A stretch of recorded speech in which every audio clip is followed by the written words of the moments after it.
ഗതാഗത മന്ത്രി കെ.ബി. ഗണേഷ് കുമാറിനെതിരെ അതീവ ഗുരുതരമായ ആരോപണങ്ങളുമായി ഭാര്യ ബിന്ദു മേനോൻ വീണ്ടും രംഗത്ത്.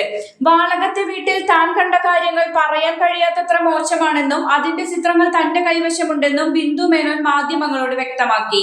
തനിക്ക് വട്ടാണെന്നും അതുകൊണ്ടാണ് 112 വിളിച്ചതെന്നുമുള്ള മന്ത്രിയുടെ പരാമർശത്തിന് മറുപടിയായാണ് ബിന്ദുവിന്റെ ഈ തുറന്നു പറച്ചിൽ.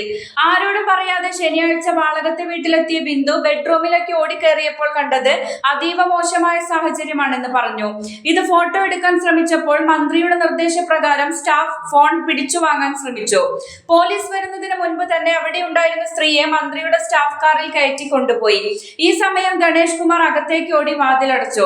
സാറിന് തെറ്റുപറ്റി, ക്ഷമിക്കണം എന്ന് പറഞ്ഞ് സ്റ്റാഫ് തന്റെ കാലിൽ വീണതായും ബിന്ദു അവകാശപ്പെട്ടു. കഴിഞ്ഞ 2 മാസമായി മന്ത്രി തന്നെ ഫോണിൽ ബ്ലോക്ക് ചെയ്തിരിക്കുകയാണ്. തനിക്ക് മറ്റ് ബന്ധങ്ങളുണ്ടെന്ന് ആരോപിച്ചാണ് ഗണേഷ് കുമാർ തന്നെ നിയന്ത്രിക്കുന്നതെന്നും അവർ പറഞ്ഞു.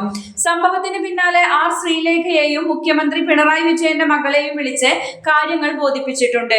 നിലവിൽ നിയമ നടപടികൾക്ക് താല്പര്യമില്ലെന്നും എന്നാൽ വസ്തുതകൾ ജനങ്ങൾ അറിയണമെന്നുമാണ് ബിന്ദുവിന്റെ നിലപാട്. എന്നാൽ തനിക്കെതിരെയുള്ളത് വെറും ആരോപണങ്ങൾ മാത്രമാണെന്നും രാഷ്ട്രീയ ഗൂഢാലോചനയുടെ ഭാഗമാണിതെന്നുമാണ് ഗണേഷ് കുമാർ ആവർത്തിക്കുന്നത്. എന്നാൽ ബിന്ദു മേനോൻ ഉന്നയിക്കുന്ന ചിത്രങ്ങൾ പുറത്തു വന്നാൽ അത് മന്ത്രിയുടെ രാഷ്ട്രീയ ഭാവിക്ക് തന്നെ തിരിച്ചടിയായേക്കും. 2013 സമാനമായ വിവാദങ്ങൾക്ക് ശേഷം ഗണേഷ് കുമാറിന്റെ ദാമ്പത്യ ജീവിതം വീണ്ടും പരസ്യമായ വിചാരണയ്ക്ക് വിധേയമാവുകയാണ്.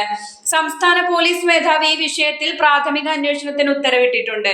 വരും ദിവസങ്ങളിൽ കൂടുതൽ വെളിപ്പെടുത്തലുകൾ ഉണ്ടാകുമെന്നാണ് സൂചന.